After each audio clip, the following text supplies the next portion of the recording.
All right, it's official. He's a holdout. No optional, no organized team activities. No, this is mandatory minicamp. And the under contract Aaron Rodgers is not present.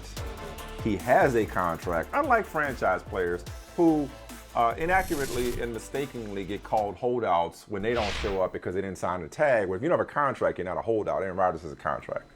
So he's a holdout until he gets what he wants, if and when he gets what he wants. I want to hear from Charles Robinson. We were just having a back and forth. Maybe you heard it, Chuck. I just don't think the Packers have anything to be concerned about right now.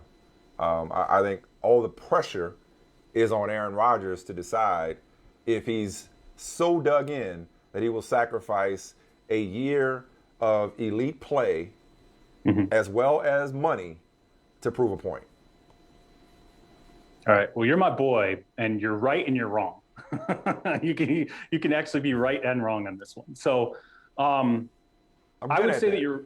I would. Hey, you know what? That's part of journalism. We're right and wrong all the time. That's all we do in journalism. I would say you're right in the sense that the apex of this, say it works out. If it all works out and Rodgers ends up back with the Packers, we're going to look back, and the apex of it is going to be the draft. And we're going to go, you know what? This was over when the Broncos pick came off the board and they hadn't dealt it.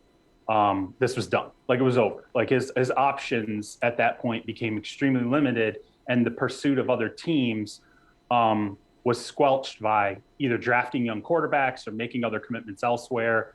Or, hey, maybe they went into, mandatories and saw something they liked in one of their guys and said, hey, we don't have to make this commitment or whatever. So from the pursuit standpoint, Rodgers has to know that the options are more limited now than they were back then. However, I do think that the pressure point that is created on the Packers is now one of your personnel decision-making. And what I mean by that is Jordan Love went out there today and he was nitpicked, okay? Like, he was nitpicked. You missed passes, you don't look great, you have a mediocre day. What happens is fans and the media go, well, geez, the backdrop's the league MVP. Like, seriously, this is what not only was this guy drafted by Brian Gutekunst and thus stirring up this entire situation, but it looks like the guy's not even anything more right now than a developmental prospect who might be a few years away from being able to take a starting snap and not fail. And so I think if Jordan Love comes out of this camp and he doesn't, improve pretty significantly over what happened today on the field from the people I was texting with, the Packers are going to have a problem because the fan base is going to sit there and they're going to go, okay, maybe this guy was a bad pick. Like, that's just what fans do. They overreact, and even the media, we overreact. Maybe this guy was a bad pick, and geez, thank you. Not only was it a bad pick, you pissed off the MVP quarterback, and now we have this big problem because of all this for this guy. Like, and he's not even showing out. So that creates a PR problem for the Packers. That's pretty significant. Yeah, but that PR problem, Charles, that ship has sailed. Like, there's no undoing that, is what I'm saying. Like, the answer to that PR problem is not to trade Aaron Rodgers. You're going to have that PR problem regardless at this point, because we know that the source of his frustration is the very presence of Jordan Love. I would love to know what people wrote, what they said, what they texted back in 2000 and what year would it have been? 2008? 2019? Oh, what are you saying? Oh, you talking about Favre? No. Yeah, when Rodgers, what was Rodgers like in his first minicamp? I mean, like, Rodgers, you've been doing this long enough. And I remember. Yeah, Rodgers, he struggled for the first couple of years of his career, and there were injury problems. He wasn't ready. Like, he had some preseason performances that got people excited, but he also was not ready at that time. But by the time. Like, I mean, we should be mature enough as observers to know that Jordan Love is going to have a learning curve. Come on, baby. You're in this business now with me. You guys are here with me. You know the environment now. When we started covering the NFL, I literally remember sitting across from Matt Millen when I started covering the Detroit Lions in 2000, and Matt Millen talking about a 5-year plan. Can you imagine the incredulity a reporting corps would have if a new general manager sat down and said, the 5-year plan? There's no 5-year plan in the NFL. It is 1 year. Every year is a 1-year plan. You're like, now it's like coaches. That's how coaches think. This is a 1-year gig. Everything's a 1-year gig, man, because everything can change next year. That's how the front office now is judged, whether it's fair or not. So I think for the Packers, the only way out of this, if Rodgers is off the team, is if Jordan Love shows out. Like when Carson Palmer forced his way off of the Bengals in 2011, what helped that situation was Andy Dalton performed well his rookie season. And all of a sudden the Bengals are like, when the trade deadline comes around, David Dunn could look at the Bengals and say, hey, look, you got your guy. Like, you're good. Go ahead, start the process with, like, you're clearly moving forward. So, that's a way that they could part and everybody could be happy. But I am with you in the stance that I believe the Packers are completely dug in on this with Rodgers, that they're going to call what they believe is a bluff and think he will show, probably training camp at some point in training camp, if not immediately. And I think for Rodgers, I do not believe that Rodgers is, and I hate to disagree with Michael Holley here, but I do not believe that Rodgers is going, it's a never situation now. Because if it was a never situation, he had the opportunity to say it. And what I actually think, and I've said this before with you guys, what I think resolves this, it's two things. Paying him the money that makes him an unquestioned starter. So the public looks at him and everybody on the team looks at him and Jordan Love looks at him and says, this is the guy in 2021, 2022, and probably 2023. That's one piece of it. The other piece of it is to repair what's going on with Brian Gutekunst. And that's what he's talking about when he goes on with Kenny Mayne, talks about, understanding the people who built it and that sort of culture and leaning into those people who built it. I think there has to be something that happens with Gutekunst that shows he is now listening and like listening to Rodgers in terms of, hey, Rodgers likes this guy, he likes that guy, or he kind of feels this way. Here's somebody he really trusts. Don't let this guy go. Here's somebody I played with who's a free agent now. Maybe he left and now he's a free agent somewhere. I really trust that guy. I think there has to be something that occurs in that part of the equation that also signals publicly. There's the financial apology, and then there's sort of the personnel apology of, hey, we're going to listen to our MVP quarterback when he says, here are guys I trust, and let's prioritize those guys. Let me switch gears and ask you about the Atlanta Falcons and the Titans and the trade that they made. I look at it from a couple of perspectives. Let's look at it from Atlanta's perspective for a while. They, we all know the story, went way up in the draft from like 27 to 6 to get one of the all-time great wide receivers, which is what Julio Jones is.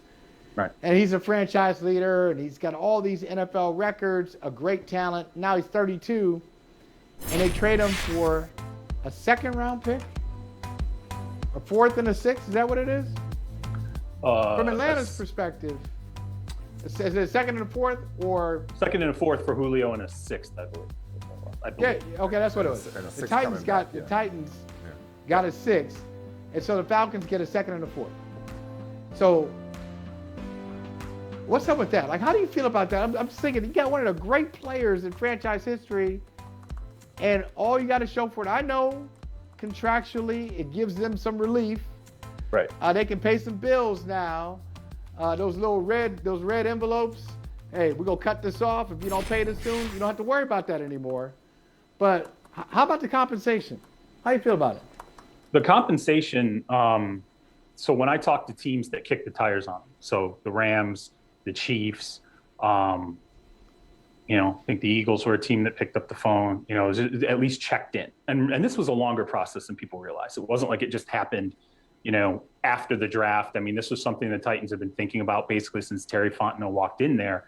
They started going through this process of, okay, what are we going to do with Julio and where does he fit moving forward? I think for the Falcons, the thought process was two-tiered.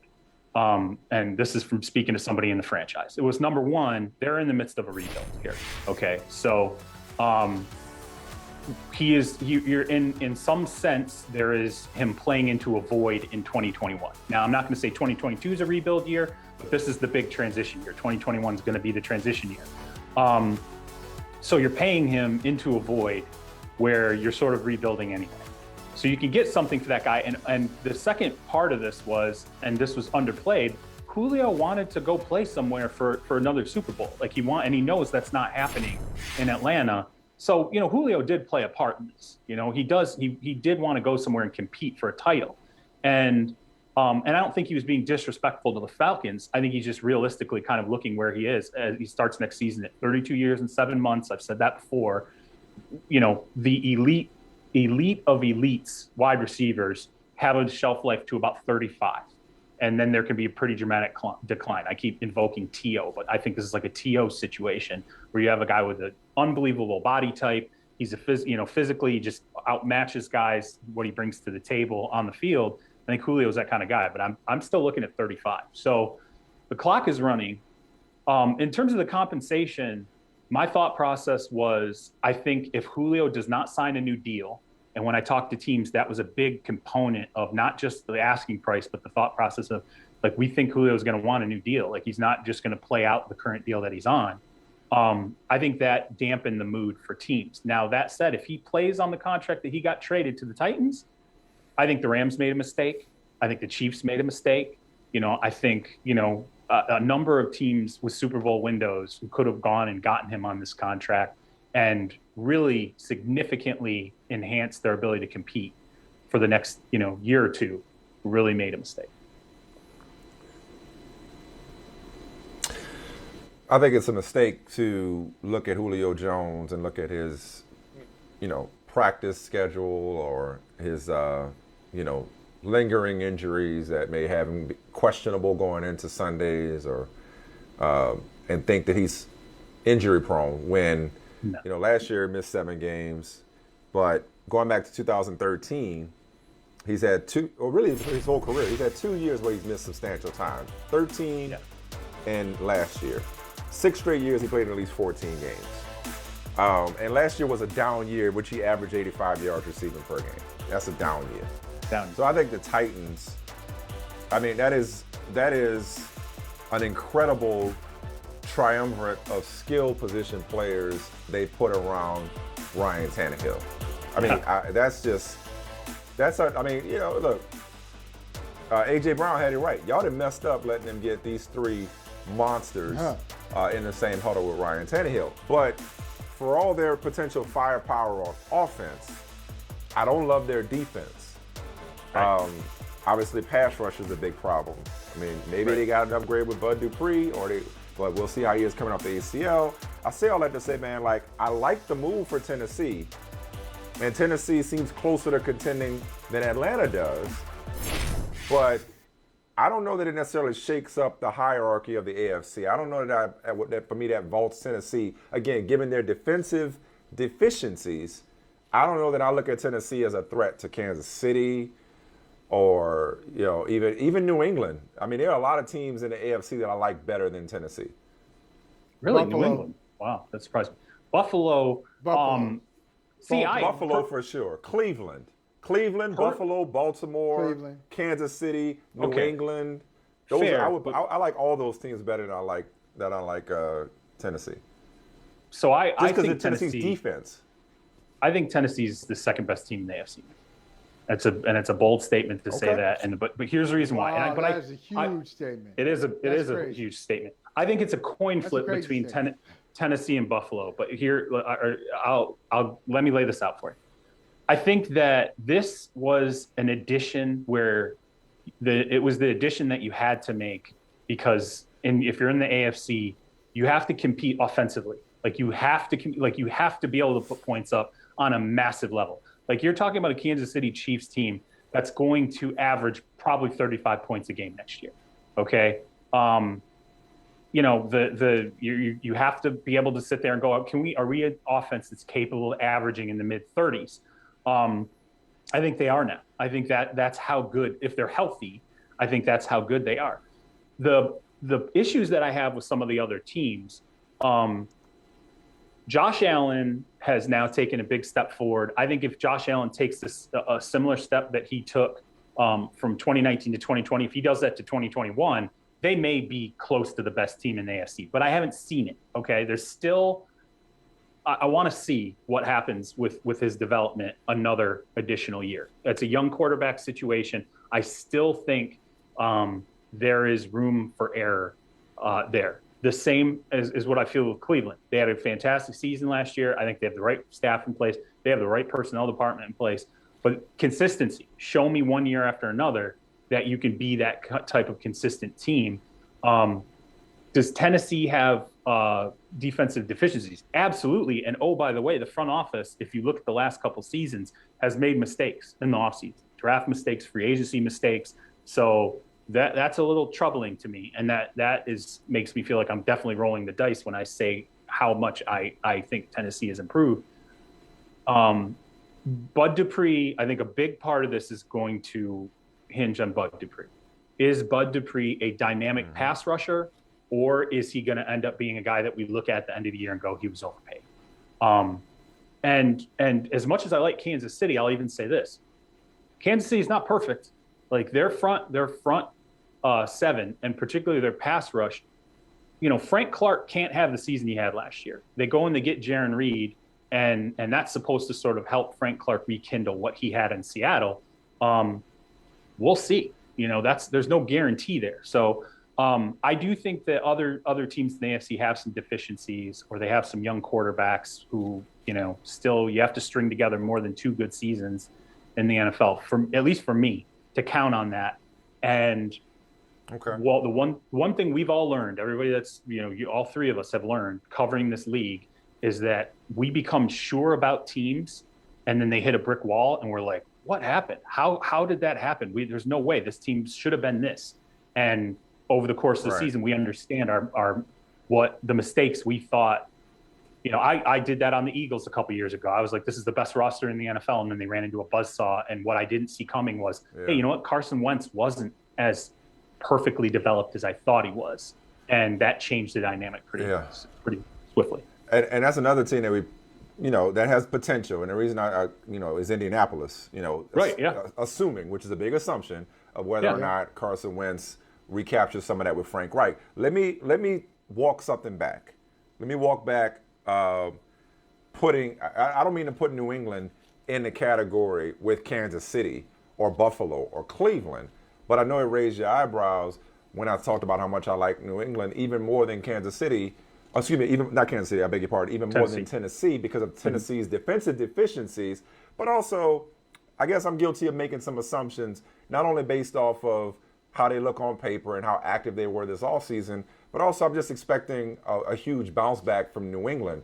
Am I being too presumptuous when it comes to my expectations for the Patriots based on their offseason activity, their track record, just the notion that last year was just funky and a throwaway? I know they're going to defend in New England, if nothing else. Is that too presumptuous on my part? When you enter a season not really knowing who the starting quarterback is going to be in week 8, okay? I'm not talking about when the season starts. I'm talking about week 8. To me, I cancel those teams. Like, I'm just like, I can't trust that team. Like, if I don't know, if I can't sit there and go, hey, I know who your starter is going to be week 1, and I know who it's going to be week 8. I don't know who it's going to be week 1 or week 8 for New England. So for me, that usually I think removes teams. I got so much confidence in Cam. Don't ask me why. Wow. Don't ask me why. I think Cam Newton is going to keep Mac Jones on the bench this season. Listen. I think last year was such a wild, crazy. The dude pre-COVID in a new system was not bad, Charles. Hey, listen, at all. Three games in last year, I took my pile of chips and went like this with Cam Newton, pushed them all in. Yeah. And then I lost everything. Exactly. I got ravaged on Twitter for some things that I tweeted in September that I really regretted in December. Okay, so I'm just saying, I'm a little skittish when it comes to that. You.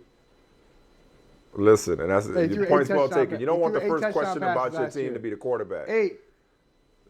Eight touchdown passes. You don't want the first question about your team to be quarterback. No, never. Your point's well taken, but and not only that, like quarterback and the guy who you're really depending on. Remember, this whole Cam thing with New England was like, okay, well, if he's healthy, can he throw? As long as he can throw, can the guy still throw? Coming off of all the shoulder stuff, we're pretty deep into this. Well, this last year in Carolina and his first year in New England, it was the same question. Can this guy still throw? Yeah. I don't know. We're still trying to figure that out. It's hard to, Yeah. Do that late in his career. And I want to point out, he just got hurt, Mike. He just got hurt. He hit his hand. And with his hand, hurt his throwing hand. No. He You know what they're saying? He may not throw again until training camp. It's June. He may not throw again for 7 weeks. That's a bone. It's going to be a problem. That's a bone bruise, though. I don't. And by the way, speaking of training camp, no, not to kill New England here or anything, but I'm going to tell you something. Sorry. I remember being at the combine and sitting down with someone. It was the year that Flo was taking over. It was the offseason that Flo was taking over the defense. And I sat down with someone from New England, and he said to me, he said, oh, Tom Brady had a shoulder issue all of last season. And I was like, he was never on the injury report the entire year. Like, I don't think he was on it even once. Right. And it was like a significant shoulder problem that year. So I'm like, bone bruise. I was like, I don't know if I believe a bone bruise. Right, I like, look, Charles, your instincts are 100% correct, because you know what no one has seen? The injury. Nobody saw it. There's no footage oh, it happened right there. So you're taking their word for it. Taking the New England Patriots' word for it is like, okay, don't do that. That's not smart. On an injury, they're very creative. They do some creative writing when it comes to injuries. So, and these are two men who know, by the way. These are two men who know the Patriots very well. I just want to point that out. Speaking of training camp, though, we were talking before we got started about you kind of putting together. I'm actually curious about this. This is really inside baseball, but it kind of takes me back to, driving through the Midwest, driving through states that I otherwise would not, going on those camp tours.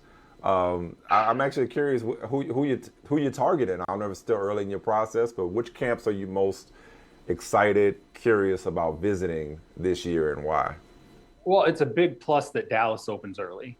Dallas has the Hall of Fame game, so they're gonna kick off on the. They can open camp on the 21st. I actually made a call today to try to find out if they're actually going to start on the 21st. I want to see Dak. I want to. So I definitely I will start with Dallas. But so Dallas. If I'm out there, I want to see the Rams. I want to see what Matt Stafford looks like. Talk to Sean McVay is always enjoyable to talk to him in camp. Drive up to San Francisco, see Trey Lance, really get a chance to see what he looks like. I'll stop in Denver just because it's sort of on the way to the East Coast. And then I think what I'm going to try to do is head to Cleveland and then start driving either Indianapolis or Cleveland, and then just drive to the East Coast, hit every team I can on the East Coast all the way back to Houston in the car. So it's a month. So it's a long time to be on the road. Dawn is thrilled. some fond memories, man. Some fond memories. I'm telling you, that's the good old days right there. Well, I'll be on the road with you in spirit, man. And hey, you guys can join me. Come join me. Let's go. Let's take it on the road. How about that?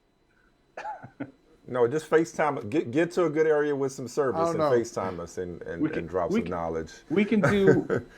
Come on, take it on the road. We can do like remember the old Celtics commercial for ESPN when they're trying to think up nicknames, and Ray Allen says "Menage a trois." Oh. It's French.